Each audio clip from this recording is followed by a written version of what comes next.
Chrysanthemum, written and illustrated by Kevin Hinks.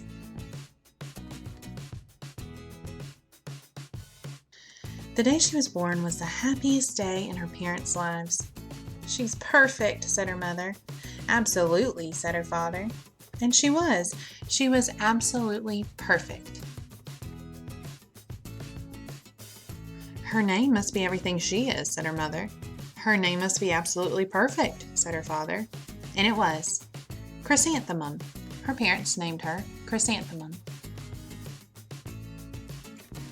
Chrysanthemum grew and grew and grew, and when she was old enough to appreciate it, Chrysanthemum loved her name.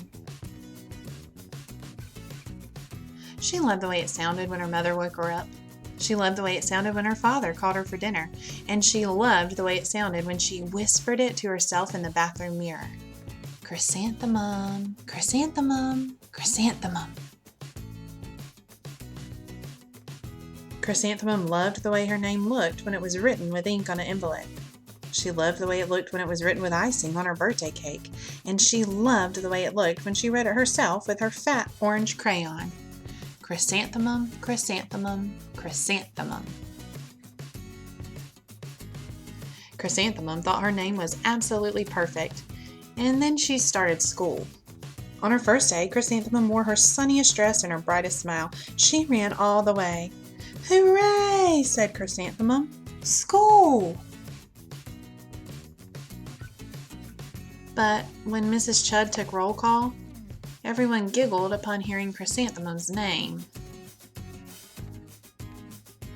"It's so long," said Joe. "It scarcely fits on your name tag," said Rita, pointing. "I'm named after my grandmother," said Victoria, "and you're named after a flower." Chrysanthemum wilted.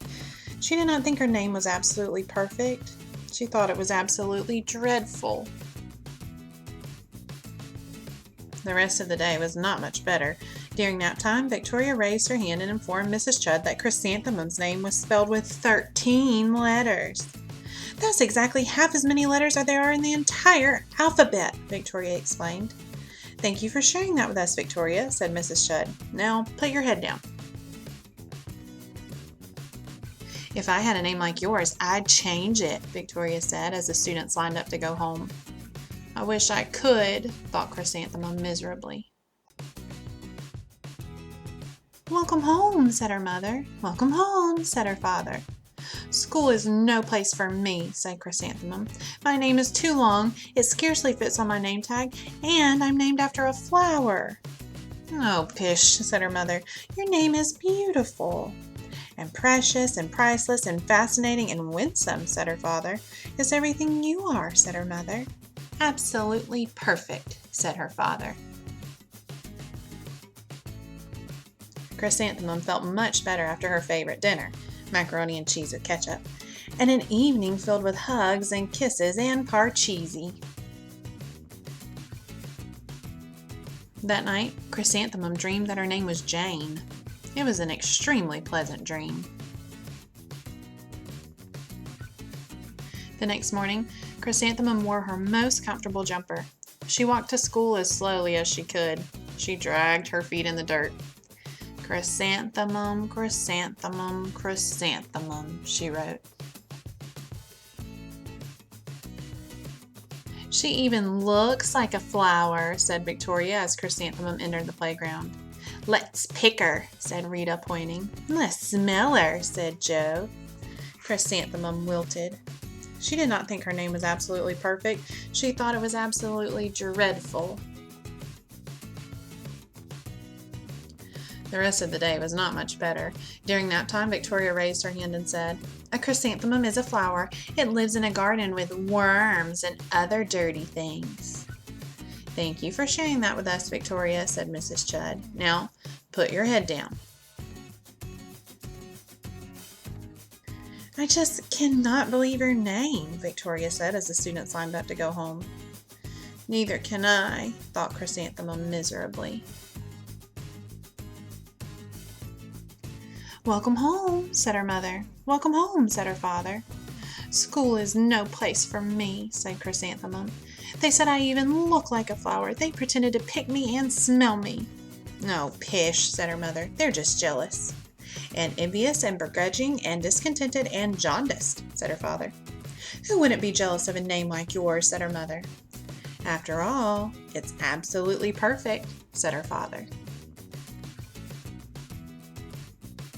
Chrysanthemum felt a trifle better after her favorite dessert, chocolate cake with buttercream frosting, and another evening filled with hugs and kisses and part cheesy. That night, Chrysanthemum dreamed that she really was a chrysanthemum. She sprouted leaves and petals. Victoria picked her and plucked the leaves and petals one by one until there was nothing left but a scrawny stem. It was the worst nightmare of Chrysanthemum's life. Chrysanthemum wore her outfit with 7 pockets the next morning. She loaded the pockets with her most prized possessions and her good luck charms. Chrysanthemum took the longest route possible to school. She stopped and stared at each and every flower. "Chrysanthemum, chrysanthemum, chrysanthemum," the flowers seemed to say. That morning, the students were introduced to Mrs. Twinkle, the music teacher. Her voice was like something out of a dream, as was everything else about her. The students were speechless. They thought Mrs. Twinkle was an indescribable wonder. They went out of their way to make a nice impression. Mrs. Twinkle led the students in scales. Then she assigned roles for the class musical. Victoria was chosen as the dainty fairy queen.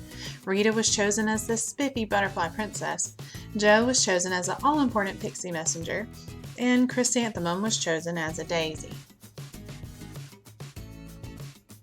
"Chrysanthemum's a daisy, chrysanthemum's a daisy," Jo, Rita, and Victoria chanted, thinking it was wildly funny.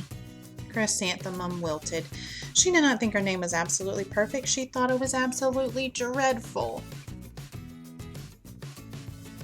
"What's so humorous?" asked Mrs. Twinkle. "Chrysanthemum," was the answer.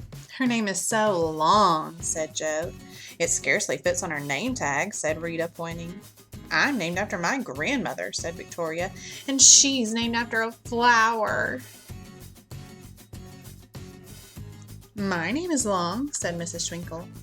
"It is?" said Jo. "My name would scarcely fit on a name tag," said Mrs. Twinkle. "It would?" said Rita, pointing. "And," said Mrs. Twinkle, "I'm named after a flower too." "You are?" said Victoria. "Yes," said Mrs. Twinkle. "My name is Delphinium Twinkle, and if my baby is a girl, I'm considering Chrysanthemum as a name. I think it's absolutely perfect." Chrysanthemum could scarcely believe her ears. She blushed, she beamed, she bloomed. "Chrysanthemum, chrysanthemum, chrysanthemum!" Jo, Rita, and Victoria looked at Chrysanthemum longingly. "Call me Marigold," said Jo. "I'm Carnation," said Rita, pointing. "My name is Lily of the Valley," said Victoria.